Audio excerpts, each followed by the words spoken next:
Hello, I'm Jane Jackson, career management coach and author of #1 bestseller on Amazon Australia Careers, Navigating Career Crossroads. This podcast is all about careers, and today we're talking about personal branding and your professional image.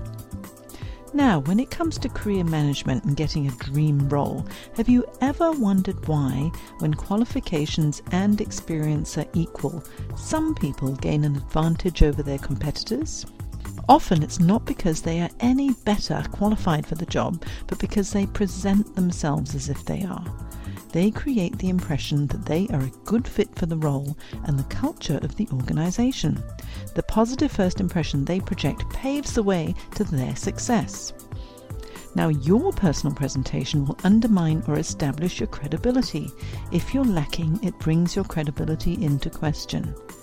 And of course, by contrast, if you project a positive first impression, it will pave your way and make things easier when developing any relationship. First impressions do count. If you make a polished and professional entrance, it'll ease your way, as you will have set the bar at that level. If you set your bar rather low, it'll take longer to prove how good you are. We're all human after all. We're judgmental and we assume things so quickly whether they're correct or not. I'm sure you've done that before as well. I know I certainly have. Anyway, however, your image is not just what you wear. Your image is not all visual. Your image needs to be considered from 5 angles. There are 5 essential components of your image that come together, and they affect the way others perceive you. Let's have a look at each of them. So, number 1, that's your hidden image. Your hidden image encompasses what you believe about yourself.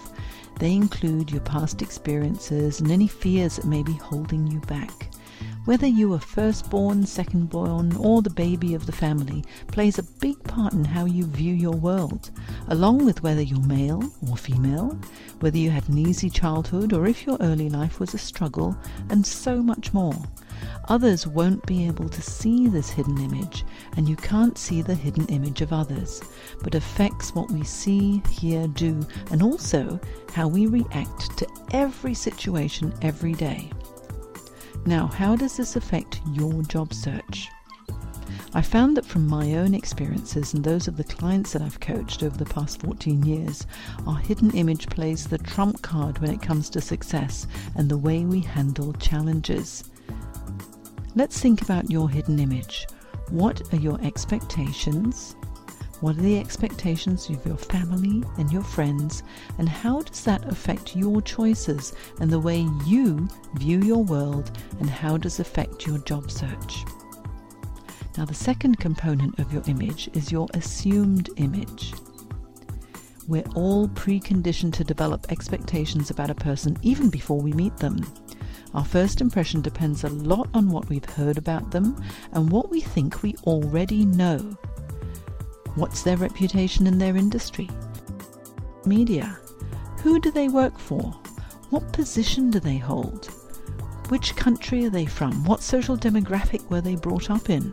Depending on what we know, we will expect them to behave in a certain way and hold certain beliefs and communicate in a certain way. The same is true when it comes to what others expect of us too. Do you know what people expect before they meet you? Do you represent your brand accurately? In your current or previous role, did you measure up to the expectations of new clients or new staff members when they met you? Fair or not, remember, you never know whom you'll be meeting and what their expectations and assumptions of you will be. If you want to present a positive image on your target audience, be aware of how you are perceived and the expectations that others have of you in your profession, at your level, in your industry. The third aspect of your image is your visual image. And this is how you physically present yourself, including what you wear and your body language. The body language is so important. In fact, in a work environment, how you address affects how professional you look, along with your posture, your eye contact, your smiles or frowns, and your nods. They all create a visual from which people make judgments about your professionalism, abilities, and even more. So how do you tailor your visual image? The first step, I believe, is reviewing your wardrobe. When it comes to what to wear in an interview or business setting, expectations will vary depending on the organization that you represent. A lawyer or chief financial officer will not be expected to dress like the creative director from an advertising agency or the showroom manager of a fashion PR company. If your appearance surprises when people see you, people will try to make sense of it and may come to an inaccurate conclusion. If you want to impress certain groups of people and create positive impression, their reactions will be shaped by a whole range of beliefs because of their own hidden images, which make them more or less receptive to you and what you represent. Remember, when you are out to impress someone, especially at an interview or during a networking meeting, once you are well prepared, have done your research and know what you're going to say, and have decided what to wear that will be appropriate for the occasion, it's time to think about how you come across with your mannerisms and your body language. Whether you're pitching for a contract or being interviewed for a job, your body language will affect the outcome. So many of us just don't think about our own body language, and yet we are so affected by the body language of others. You know what it's like. I'm sure you've experienced that funny feeling when you just can't pinpoint something, but it's something to do with the way they look at you or the way they're acting physically. Little clues that will indicate to you that the person sitting across from you, if you're nervous, being genuine, or telling a story that just doesn't ring true, will come from not just your tone of voice, but also mainly from your body language. So when you meet someone, steady eye contact, a warm smile, a firm, confident handshake says, "It's a pleasure to meet you." When you say it, a positive, genuine tone of voice conveys authenticity. Interviewers can read a person's body language quickly. What this means is that if you've made a positive impression, the interviewer will spend the rest of the time looking for confirmation of this positive image. Of course, on the other side, if you make a negative first impression, often the interviewer will spend the rest of the time looking for more evidence that you are not right for the job. Okay, on to aspect number 4, your experienced image. What is it like to be in your presence? The experience people have with you creates your experienced image, and this image can overrule all the others and cause people to think differently about you. From that first handshake, is yours a limp fish handshake or one of those power handshakes? Have a think about it. Or what about your tone of voice, your attitude to work and to life, your sense of humor, your manners, whether you're someone who looks for opportunities or only sees obstacles in the way, whether you smile easily or scowl as the norm, all of this counts towards what it's like to be in your presence, what it's like to be with you. Think about the experience others have with you.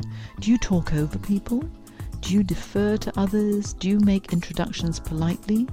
Do you listen to what others say? And do you seem to care? Do you do what is considered to be the right thing in various circumstances? This is particularly important when dealing with people across cultures.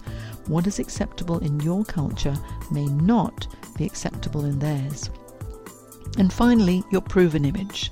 While first impressions count, if you create a negative first impression, you can overcome it in time. You overcome it by creating a consistent, reliable, proven image. Creating a positive proven image means not over-promising and under-delivering. It means over-delivering and creating a consistently positive customer or client experience. It means taking the necessary steps to deliver on time, within budget, keep your promises, and be consistent in your delivery. It also means becoming the dependable mentor, the reliable employee, or the manager who genuinely cares. It means building your positive reputation one step at a time. What's really most important is to be true to yourself and to be authentic in all that you do. If your hidden image, assumed image, visual image, experienced image, and proven image are consistent and complement each other, and also reflect your personal and career values, you will be successful. You'll also be respected and perceived as someone who displays strong personal leadership characteristics. Well, that's it for today. I'm Jane Jackson, Career Management Coach, and I love assisting my clients to find their true career passion and direction. If you want to know more, visit me at janejacksoncoach.com. And until next time, remember, create your own magic, believe in yourself, and take action.